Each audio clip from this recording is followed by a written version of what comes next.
안녕하세요. 저는 막 이혼 소송 승리를 마치고 이 승소의 기쁨을 공표하기 위해 글을 쓰게 된 이혼녀입니다. 앞으로 제 앞에 서류를 뗄 때면 이혼이라는 오점이 찍히겠지만 저는 그게 그렇게 행복할 수가 없어요. 남들이 제 인생에 혀를 끌끌 찰지도 모르겠죠. 하지만 제게 이혼줄은 단연 승리의 표식이기도 합니다. 저는 이혼녀라고 해서 그게 손가락질 받아 마땅하다는 생각해 본 적 없습니다. 제가 그런 부분에서 많이 접할 수밖에 없는 직업을 갖고 있어서 그럴지도 몰라요.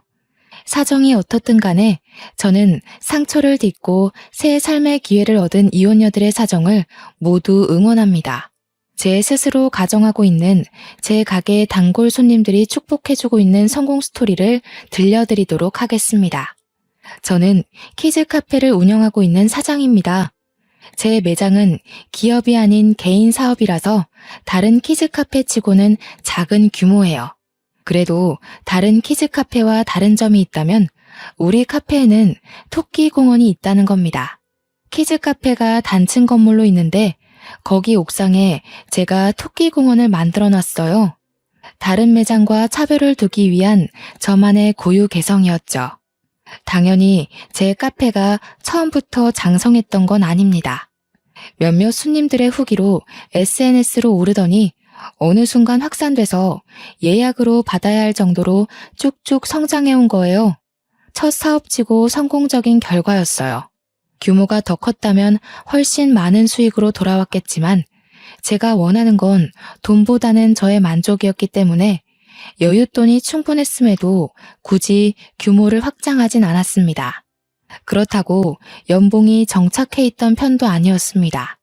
당시 연봉은 대기업 연봉의 2배라고 얘기하면 이해가 쉽겠네요. 저의 카페는 서울 외곽에 있었고 도심의 화려한 카페들과 달리 폐가를 개조해서 만든 카페라서 전문가의 손길로 이루어진 곳보다는 허름한 형태입니다. 그래도 제가 1년 고생하여 직접 손봐서 만든 카페이기에 제게만큼은 무척 소중한 자산이에요. 저희 카페는 오는 사람마다 예약을 받아야 할 만큼 인기가 있었지만 인적이 드문드문한 위치에 있어서 종종 단골 손님들이 제 주머니 사정을 걱정할 때가 있어요. 내부 사정 모르고 겉만 보기엔 좀 형편에 부치는 처지처럼 보이긴 했습니다. 키즈 카페를 하는 거라 아이들을 데리고 오는 손님들 뿐이었는데 그렇다는 건 어른들은 전부 부모라는 거잖아요. 그래서 미혼인 제게 더 잔소리 같은 조언을 많이 해주셨던 것 같아요. 제 당시 나이가 36살이지만 저는 결혼보단 뒤늦게 정착한 이 생활이 너무 만족스러웠어요.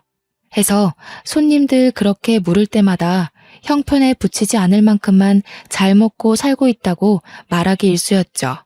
저는 손님들과 친하게 지내지만 굳이 손님들에게 제 여건을 알리지 않는 편이었습니다.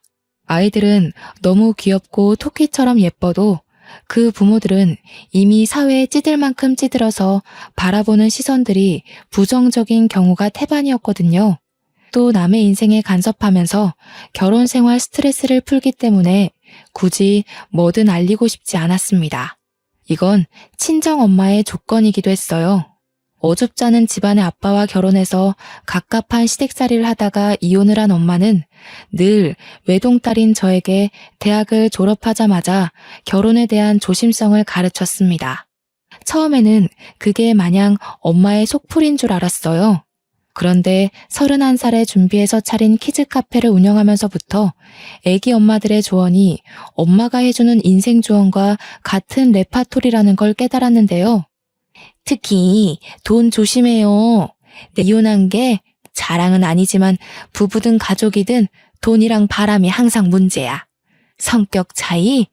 그것도 돈이랑 바람에 비하면 세 발의 피지. 그때부터 저는 더더욱 결혼할 생각과는 멀어졌습니다. 엄마랑 손님들의 조언은 저더러 결혼하지 말라는 소리와 같게 들렸거든요. 만약 제가 결혼에 꿈이 있는 사람이었다면 그 말들이 유용한 정보이긴 했어요. 문제는 제가 결혼 생각이 없다 보니 전부 잔소리로 들렸지만요. 키즈 카페다 보니까 주로 시간적으로 여유 있는 엄마들이 아이들을 데리고 토끼 구경을 하다 갔는데요. 한날은 아빠 되는 사람이 토끼 같은 딸내미를 데리고 방문한 적이 있었습니다. 아빠들이 아이를 데려오는 경우가 종종 있긴 해도 엄마 손님에 비해 빈번하지 않아서 저는 한 번 오는 아빠 손님들 얼굴을 웬만하면 기억하는 편입니다.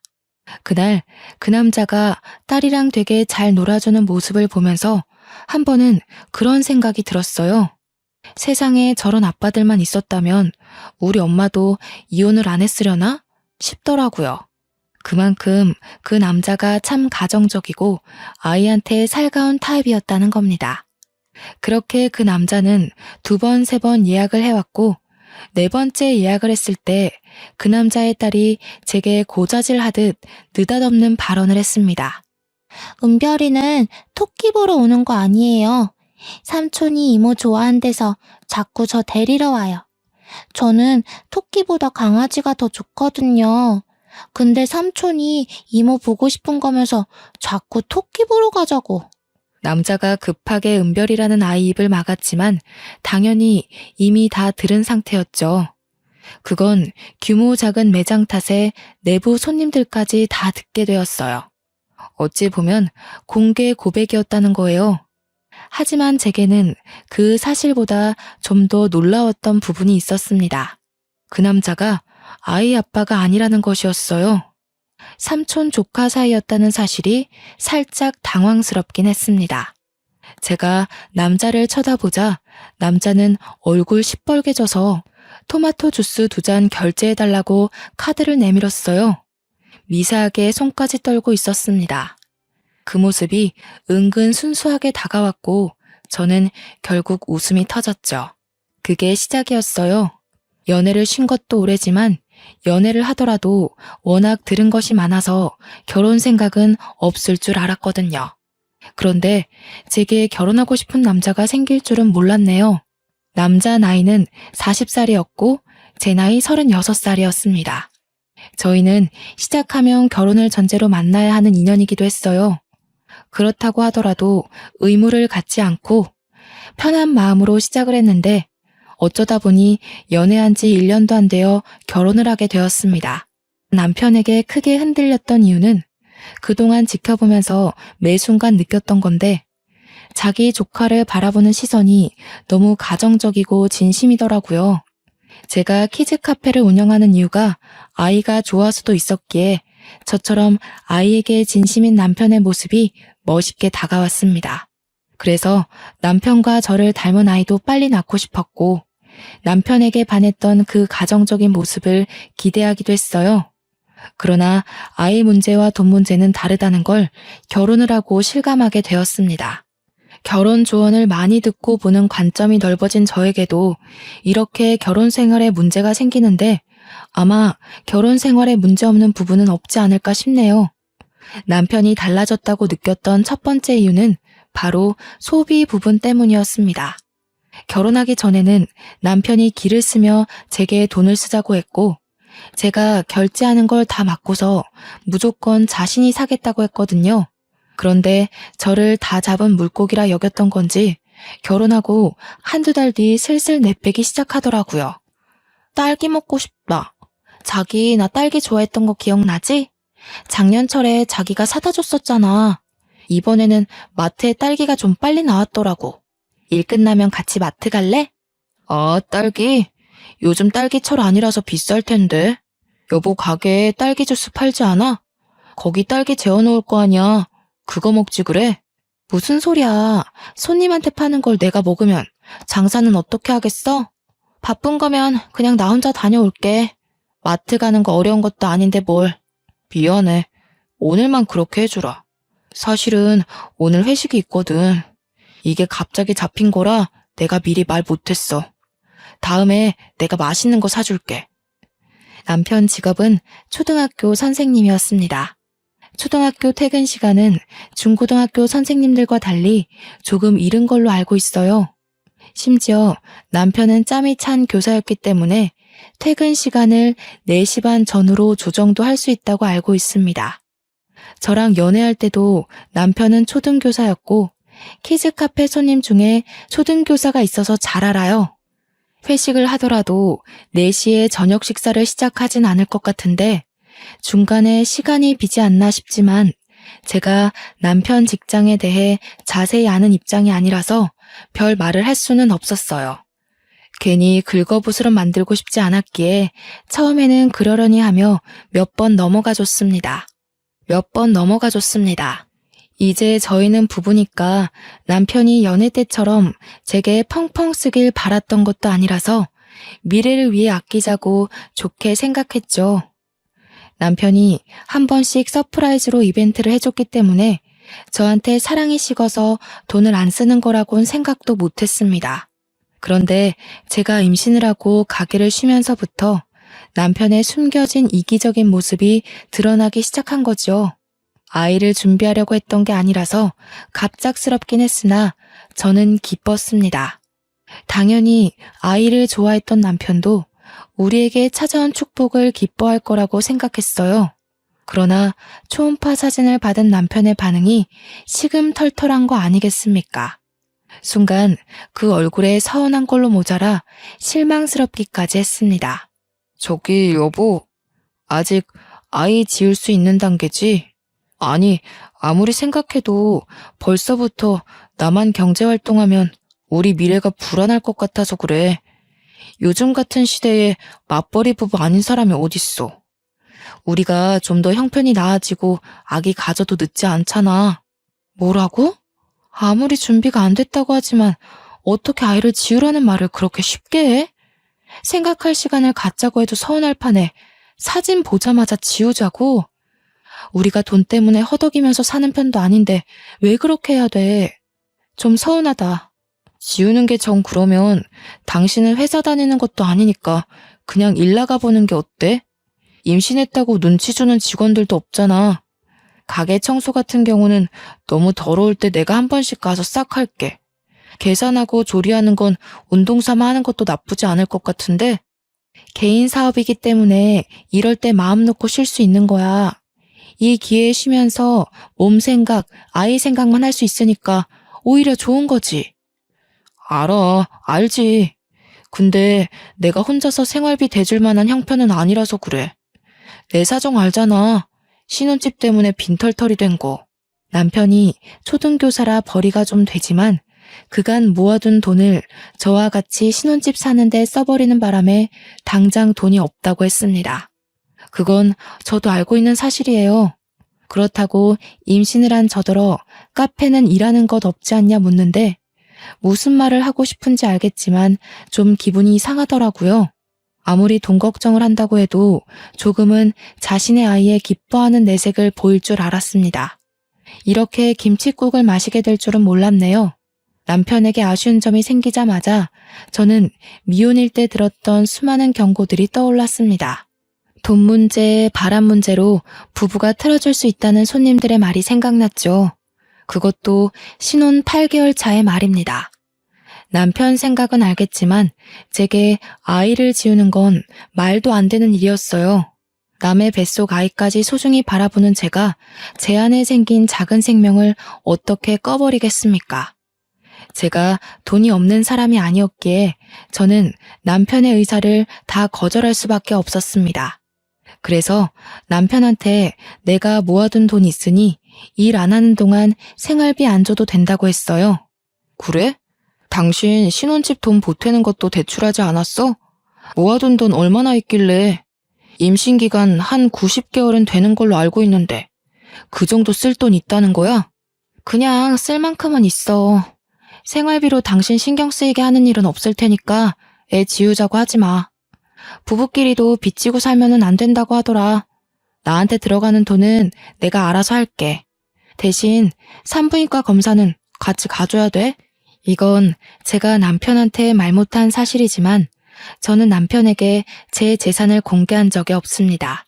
제 외모가 자기 이상형이라며 대시를 했던 남편은 저를 외적으로 좋아한 것과 달리 제 형편은 그렇게 막 여의치 않은 걸로 봤어요.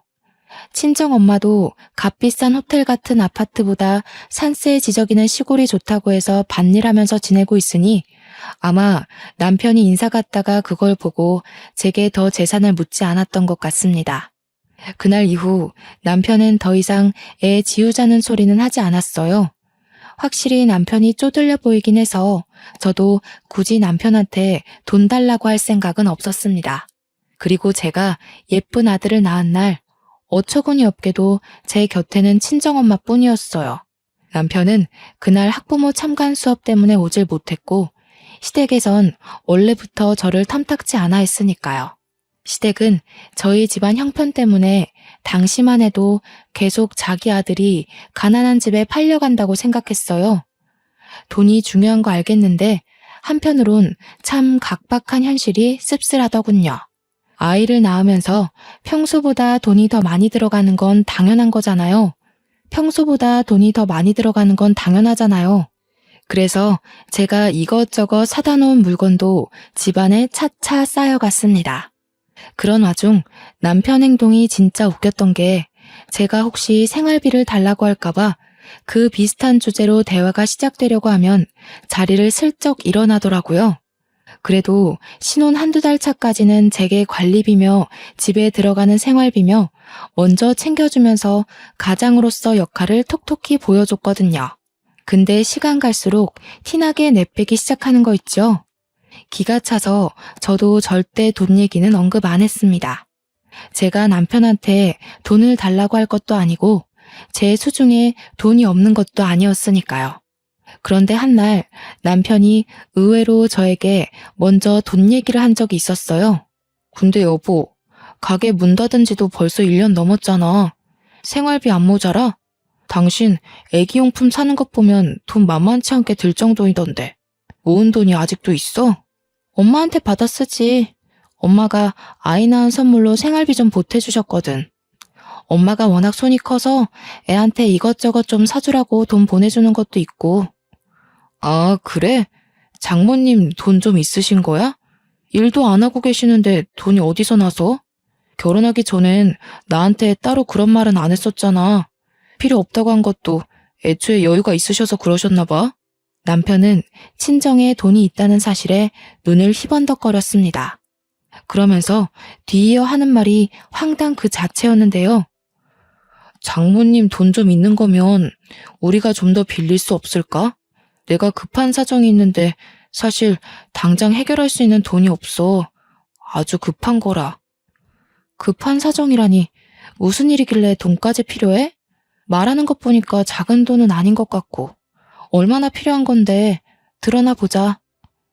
사실은 내가 친구한테 1,000만 원을 빌렸는데 갚기로 한 기한이 다음 주라서 그 친구도 넉넉하지 않은데 빌려준 거라서 기한 밀리면 안 되거든. 제 딴에는 충격적인 사실이었습니다. 친구한테 1,000만 원을 빌렸다뇨. 대체 왜? 언제? 저도 모르게 몰아세우며 물어봤더니 남편이 시댁 핑계를 대더라고요. 시모가 관절 수술했는데 병원비가 1,000만 원 나왔다는 거 아닙니까? 그걸 듣고 당시에는 얼마나 놀랐는지 몰라요. 뭐? 아니 그걸 왜 이제야 말해? 시댁 일인데 며느리로서 모르는 게 말이야? 그렇지 않아도 어머님 아버님께서 날 마음에 안 들어 하시는데 이러면 완전 눈밖에 나는 셈이잖아. 당신은 날 시댁이랑 영영 멀어지게 만들려는 거야? 아니 그럴 리가 있겠어. 일단 진정해.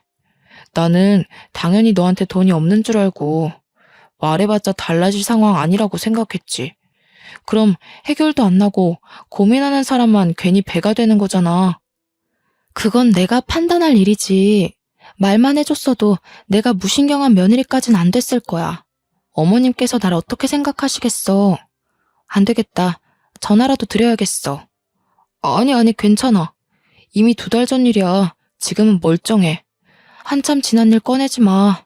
엄마 치료받으러 다닌다고 스트레스 많이 받았어. 괜히 꺼내면 또 스트레스 받을 거야. 시댁에 전화하려는 저를 남편이 굽고 말릴 때 수상함을 감지했어야 했는데 제가 한참 둔했습니다.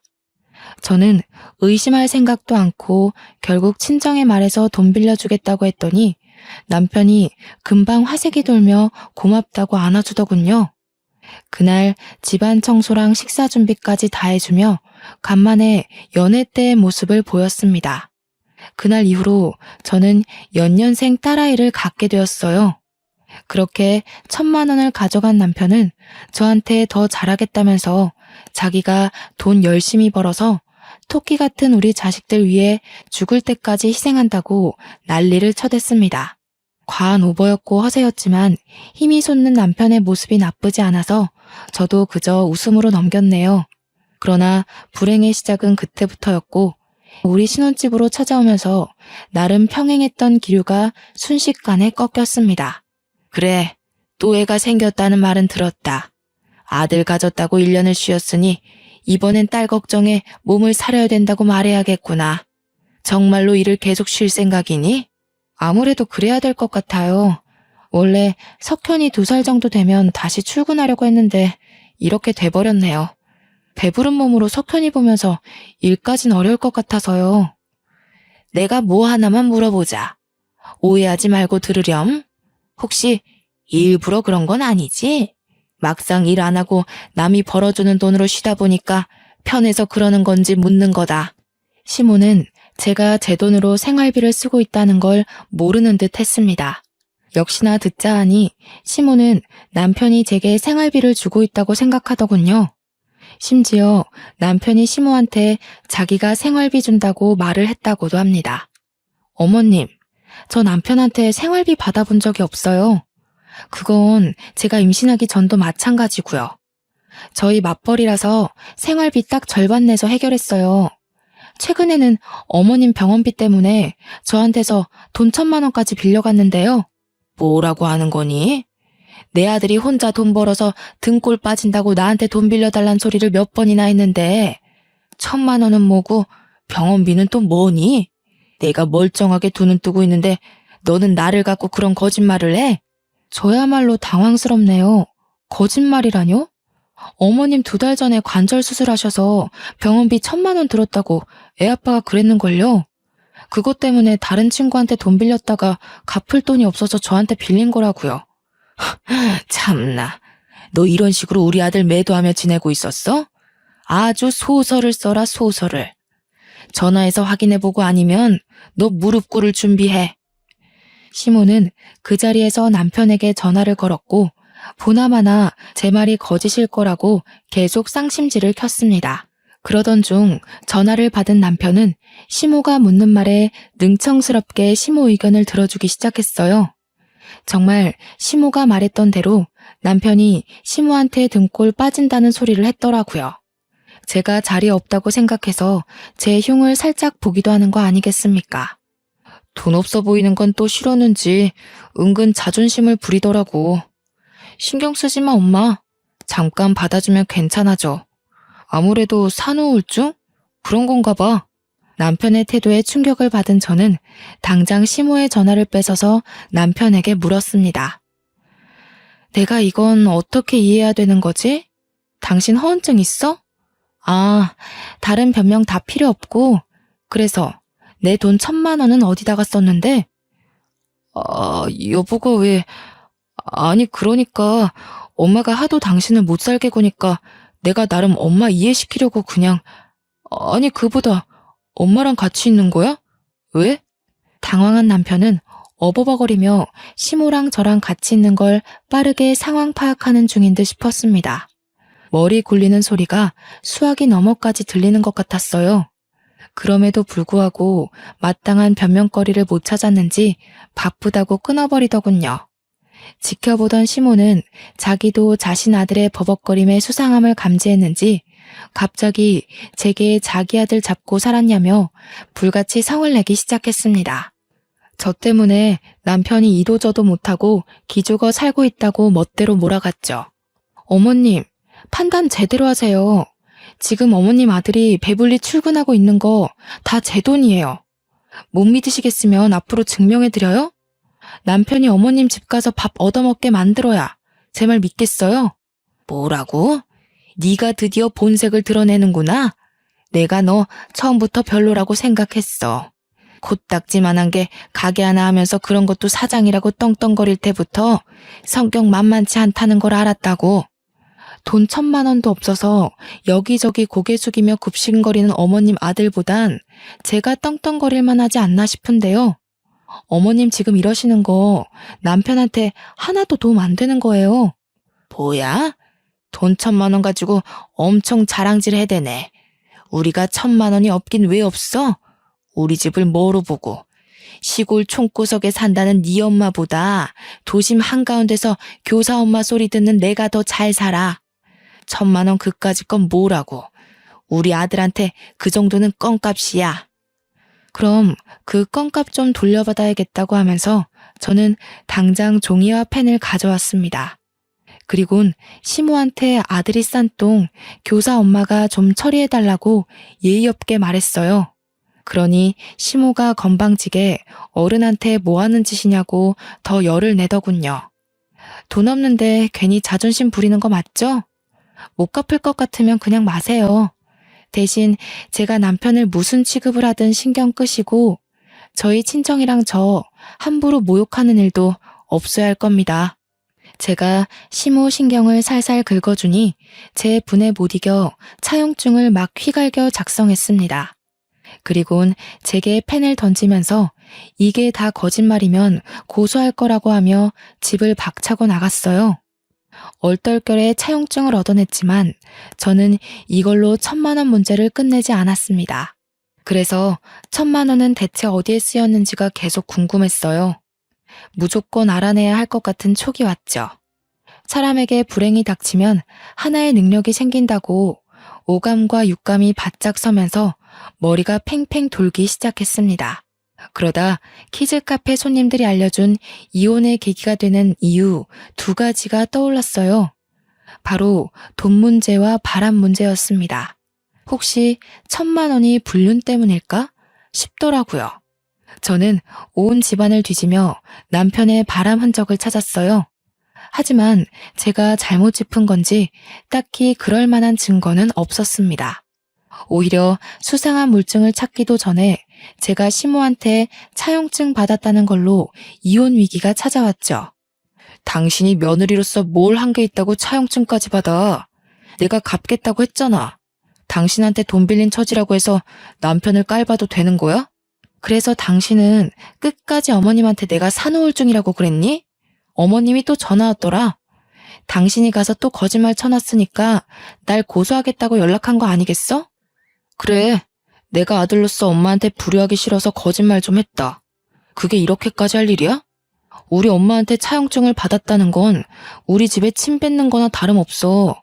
나도 당신이나 어머님이 1,000만 원으로 속 좁게 하지만 않았어도 이렇게는 안 했어. 그래서 그 1,000만 원 어디다가 썼냐고. 왜 자꾸 숨겨? 바람피니? 남편한테는 한 가지 특징이 있습니다. 결혼하기 전에도 갑작스런 상황에 진실이 툭 튀어나오면 얼굴이 빨개지는 신체적 특징을 보였어요. 그래서 저한테 남편 조카가 대신 고백했을 때도 그렇게 얼굴이 빨개졌었죠. 역시나 당황했는지 남편은 얼굴이 벌개져서 분을 못 참더라고요. 그러면서 남편은 씩씩거리며 그대로 집을 나가버렸습니다. 한참 뒤에 시모한테 전화와서 남편이 시댁에 갔다는 걸 알았어요. 물론 제가 그 전화를 받은 것은 아닙니다. 남편과 싸우는 도중 아이가 다쳤는데 혹시 문제 생겼을까봐 병원 가느라 바쁘기만 했어요. 다행히 아무 이상 없었고 저는 아들을 안고 나오면서 마음을 독하게 잡았습니다. 저는 바로 키즈카페 단골 손님이었던 사람들에게 연락을 했습니다. 그렇잖아도 제 소식이 궁금했다며 반겨주는 손님들을 따로 제외했죠. 제가 미혼일 때만 해도 그들이 부모의 처지다 보니 세상 보는 관점이 팍팍하다고만 생각했는데 기혼녀가 돼버린 입장에서 다시 보니 너무 실용적이고 귀한 조언들인 거 있죠. 잔소리 같기만 하던 경고가 그때는 제게 유일한 살 길이었습니다. 손님들의 한마디 한마디가 중요했어요. 그리고 그중엔 남편 초등학교 옆에 붙은 병설 유치원 선생님도 있었는데요. 제 사정을 다 듣게 된 손님이 제 남편이 누군지 알게 되자 저에게 충격적인 말을 해주었습니다. 그 선생님이 사장님 남편이었어요? 제 남편도 거기 학교 선생이거든요. 남편이 자기 동료한테 1,000만 원 빌려줬다길래 저희가 그걸로 얼마나 싸웠는데요. 그 소리를 듣고 저는 간절히 부탁해서 그 교사 손님의 남편까지 만났습니다. 그 남자는 제가 누구의 아내인지 알자마자 자기를 찾았다는 것에 크게 당황했어요. 어쩔 줄 몰라 입을 다물고는 제가 묻는 1,000만 원의 행방에 대해서 난감해하기만 했죠. 제발 부탁이에요, 선생님. 저한테 자식들이 2이나 있어요. 하나이는 아직 태어나지도 않았고요. 이 상황에서 제가 아이들을 더 잘 키워내려면 남편이 뭐라고 다니는지는 알아야 되잖아요. 제발 도와주세요. 그렇게 제 사정을 이해해준 그 남자는 모든 사실을 털어놨고 제가 이혼 결심하도록 만들었습니다. 아주 확신을 주었죠. 웬 교생 선생님과 2달 전 바람이 났던 남편은 그 교생 선생님이 실습을 마치고 떠날 때가 되자 입 다물어주는 대가로 교생 쪽에서 남편한테 1,000만 원을 요구했다고 했습니다. 남편은 자기의 교사 명성 때문에 어쩔 수 없이 1,000만 원을 줘서 입막음 시켰다고 해요. 저는 이 모든 사실을 녹음하고서 친정을 가장 먼저 찾았고 아들만 맡긴 뒤에 제 돈으로 변호사까지 고용해서 시댁을 찾아갔습니다. 남편이 출근할 시간대쯤 찾아갔어요. 일부러 지각하게 만들려고요. 제가 연락도 없이 시댁에 들이닥쳐서 이혼 소송을 하겠다고 요구하자 변호사 등장을 보고 당황한 시댁은 저더러 이게 무슨 짓이냐고 어정쩡하게 대꾸하기만 했습니다. 돈 문제, 바람 문제 일으킨 남편, 억울해서 데리고 살 수가 있어야죠. 변호사 선임해서 왔으니 하고 싶은 말 있으면 지금 하세요. 전문가 등장해 시모와 남편은 꿀먹은 벙어리가 되었습니다. 귀한 변호사 모셔다 놓고 시간을 뺏을 수가 없어서 그냥 제가 먼저 입을 열었어요. 남편 불륜 증거, 차용증 효력, 양육비, 재산 분할까지 남편을 소송을 해야만 하는 증거들을 풀어놓았죠. 남편은 무엇보다 불륜 사실이 발각된 것에 얼굴이 새빨개졌습니다. 누가 부녀 아니랄까봐 같이 듣고 있던 시모도 당황해서 얼굴이 벌개졌더군요. 맞고소하고 싶으면 해. 누가 봐도 당신 쪽에서 패소할 것 같지만. 어머님이 돈 많다고 그렇게 자랑하더라. 패소해서 소송 비용 날리더라도 타격은 없겠네. 여보, 이러지 마. 우리 뭐 제대로 얘기한 것도 아닌데 갑자기 나타나서 이게 무슨 상황이야. 우리가 같이 산 세월이 얼만데 내 얘기는 들어보지도 않을 거야? 남편은 일단 변호사 보내고 얘기하자며 눈치를 봤고 저는 그런 남편에게 우리 사이에 더 이상 변호사 없는 대화는 필요 없을 것 같다고 그만 작별 인사를 했습니다. 그랬더니 시모가 제게 끝까지 건방진년이라고 욕을 하더군요. 그걸 뒤늦게 남편이 막아낸다고 애를 쓰느라 저를 쫓아오진 못했습니다. 저는 짐 싸들고 바로 친정으로 이사했어요. 그 뒤로 시댁에 소송장이 보냈는데 남편한테서 불같이 전화가 왔습니다. 당신, 나 돈 없는 거 알잖아. 우리 엄마가 한 소리를 왜 그대로 믿었어? 우리 엄마보다 당신이 내 주머니 사정 더 잘 알면서.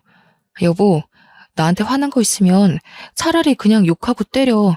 소송까진 가지 말자 우리. 어? 당신은 이런 와중에도 자식들 걱정은 하나도 안 하는구나.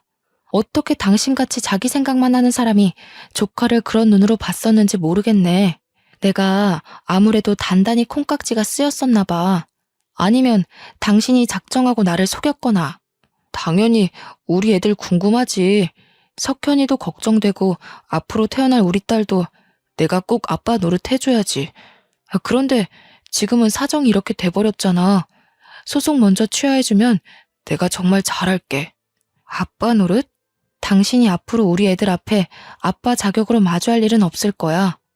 양육비 핑계로 집에 함부로 찾아오는 순간 접근 금지 신청할 테니까 각오하던지. 남편은 저더러 진짜 너무하다고 찌질하게 애걸하면서 빈털터리 사정을 빌미로 제게 선처를 해줄 것을 계속 부탁했습니다. 그래도 제가 단호하기만 하자 조급해진 남편은 목소리가 다소 돌변하면서 제 재산을 들먹이더라고요. 늙은 나이에 SNS를 안 해서 몰랐는지 저의 키즈 카페 평판이 높다는 걸 뒤늦게 알게 된 거였어요. 당신 나랑 이혼하면 손해일걸? 당신이 가진 재산 나랑 반으로 나눠야 돼. 그거 억울할 거 아니야. 당신이 나한테 재산 숨겼던 건 안 따질게. 제발 선처해주라. 내 돈주머니 알고 나니까 그 재산까지 또 탐나는 거야? 내가 당신 돈 보고 결혼한 건 아닌데 내가 아는 교사 중에 당신이 제일 밴댕이 소갈딱지네? 위자료 낼 돈 없으면 교사 엄마라는 소리 듣고 1,000만 원 껌값이라고 떵떵거리던 당신 엄마한테 달라고 하라니까? 밴댕이 소갈딱지? 내가 누구 때문에 이렇게 됐는데 나도 그럼 당신 재산 속였다고 사기죄로 고소할 거야. 요즘 재산 사기 많아서 당신 무조건 뭐 하나 걸릴걸? 그래, 해보던가. 내가 없는 돈을 있다고 입간 것도 아닌데 그게 될지 모르겠네. 그리고 이혼이 나한테 손해라고? 카페든 내 돈이든 다 엄마 이름으로 돌려놔서 너한테 떨어질 돈 같은 건 없는데 어쩌니? 그거 하나는 있다. 부동산 빚. 신혼집을 살 때 저는 돈이 있음에도 일부러 대출을 내서 보태주었습니다. 남편은 그걸 보고 더더욱 제가 돈이 없는 형편이라고 생각했었어요. 제가 그렇게까지 했던 이유는 남편을 사랑했음에도 결혼이란 현실을 위한 대비책 같은 거였습니다. 부동산 채무는 재산 분할 대상이 되기에 충분한 요인이라고 키즈 카페 손님 중 한 사람이 팁을 주었거든요. 엄마 손님들 덕분에 저는 결혼하기 전부터 제 가게 명의, 제 계좌를 전부 엄마 걸로 돌려놓고 시작을 했어요. 그러니 남편이 제게서 가져갈 수 있는 재산은 신혼집 내에 있는 가구와 빚밖에 없었습니다. 물론 분할이기 때문에 저한테도 제 빚이 조금은 떨어지겠지요. 하지만 그 정도는 저한테 껌값인 수준이라 아마 화살은 남편에게 다 꽂힐 겁니다. 소송을 준비하던 사이 저는 딸을 낳았고 몸조리해서 건강하게 법원을 출석했습니다. 당연히 이례 없이 승소를 했어요. 절망하고 있는 남편에게 가서 상간녀를 소송했다는 소송장까지 보여주었고 당신 또한 공무원 밥줄 끝났다고 마지막 숨통까지 짓밟아 주었습니다. 내가 결혼하기 전에 당신한테 얼마나 퍼줬는데 그건 그냥 꽁으로 받아먹고 내 돈은 전부 다 털털 털어가겠다. 정말 당신 이 정도로 이기적인 사람인지 몰랐어. 빚 떠넘겼으면 됐지. 상간녀 소송까진 할 필요 없잖아. 그러니까 왜 결혼 약속을 쉽게 생각했어? 나는 당신이 마냥 다 좋기만 한 줄 알아? 돈 문제엔 빚으로, 불륜 문제엔 사회 제명으로 복수를 해줘야 된다고 하더라고 엄마들이. 그리고 그 교생 선생도 알아야지. 선생이란 학생을 가르치는 것이지 학부모를 꼬시는 게 아니라는 걸. 그렇게 남편에게 똥을 뿌린 저는 그 똥덩어리에게 손을 털고 돌아섰습니다. 아, 그리고 시모가 저를 죽일 듯이 째려보고 있었는데요. 거기다 대고 제가 엄마 이제 강남 아파트로 이사 간다고 실컷 자랑을 하고 나왔네요. 저는 상간녀 소송까지 마친 후에 교육청 홈페이지에다가 남편의 불륜과 교생 선생이던 상간녀의 불륜을 모두 올려 공론화했습니다.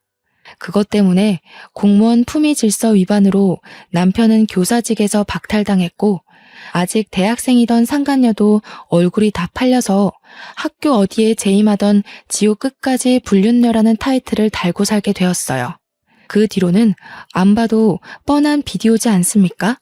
교사 아들 뒀다고 동네방네 자랑해뒀던 시모는 아들 때문에 고개도 못 들고 다녔을 거예요. 남편은 한동안 시댁에서 꼼짝도 안 하는 것 같았고요.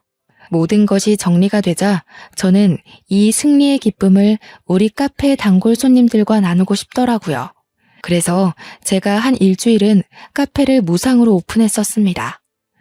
손님들은 제 이혼 스토리를 듣고서 너무 용감하게 잘 해냈다고 칭찬해 주었어요. 그렇게 축하까지 받았으니 더 속이 시원했는지도 모르죠. 발에 박힌 티눈의 경우 막상 제거하기 번거로워 대부분 고통 참고 병원 가길 미루는데 그것 싹 관리해서 없애버리면 너무 시원하고 걷기도 편하지 않습니까? 며느리에게 시댁은 발바닥에 티눈과 같은 존재라서 나를 찌르는 순간 바로 제거를 해줘야 살 수 있다고 하더라고요. 저도 1,000만 원 일이 아니었다면 아마 남편과 시댁이 주는 고증을 숨막힐 때까지 버티지 않았을까 싶어요. 손님들과 친정엄마가 칭찬해주는 것처럼 저도 제 자신이 너무 기특하답니다. 아직은 얼마 전까지만 해도 제가 기혼녀였다는 것이 믿기지 않아요. 제 감정을 색깔로 표현하자면 기혼이었을 땐 검정색, 이혼녀인 지금은 하늘색인 기분이네요. 제가 좀 감성적인 여자라 비유를 좀 특이하게 해봤습니다. 참, 친정에서 지내게 된 저는 친정에 어린아이들을 떼놓고 다시 카페를 오픈하게 되었는데요. 당분간은 친정엄마가 저 일할 때만 아이들을 돌봐준다고 하더라고요. 혹시 엄마가 체력에 붙일 것 같으면 제가 어린이집 알아보겠다고 했는데 엄마도 밭일만 하다가 간만에 토끼 두 녀석을 데리고 지내니 사는 게 즐겁다고 하지 뭡니까? 그래서 저희는 어린이집 말고 아이 5살이 되면 유치원을 보낼 계획이에요. 손님들 중 가끔은 제 사정에 위로를 보내주는 분들이 있는데 그럴 때면 내가 힘들어야 되는 처지인가? 고민해야 될 정도로 전 너무 에너지가 넘치기만 하더라고요. 퇴근하고 집에 가면 아들 석현이가 아장아장 뛰어오고 딸 석희가 귀여우는데 얼마나 힘이 난다고요. 경제적으로 여유가 있으니까 남편 빈자리가 느껴지지도 않고 편하기만 하던걸요. 이혼으로 인해서 기쁨을 크게 얻었지만 그렇다고 제게 이혼이 마냥 쉬웠던 건 아닙니다. 저도 이혼을 결정하기까지 어떤 길이 저와 아이들을 위한 미래인가를 많이 고심했어요. 남편의 변심도 시댁이 주는 은근한 스트레스도 모두 상세히 작성하기에 분량 조절이 안 되어서 함축시켰던 거지 저도 많이 울고 서러웠습니다. 물론 제가 남편한테서 정을 빨리 뗀 편은 맞는 것 같아요. 그랬으니 털고 일어나는 기간도 그만큼 짧았던 게 아니었나 싶어요. 카페에 엄마 손님들을 통해서 결혼 스트레스, 이혼 스토리 등등 많이 들어서 결혼이 평생 꽃길이 될 수 없다는 걸 알고 시작했는데도 이렇게 제대로 쫑이 나버리니 웃음밖에 안 나옵니다. 역시 결혼에는 잘 살겠다는 마음의 준비가 필요 없고 오히려 어떻게 잘 끝을 볼까를 준비하는 게 나의 미래를 위한 안전장치가 아닌가 생각합니다. 이혼을 자랑처럼 썼다고 해서 이혼을 선동하는 것이 아니란 걸 꼭 이해해 주세요. 글을 쓰는 시간 동안 너무 즐겁고 두근거렸습니다. 들어주셔서 감사합니다.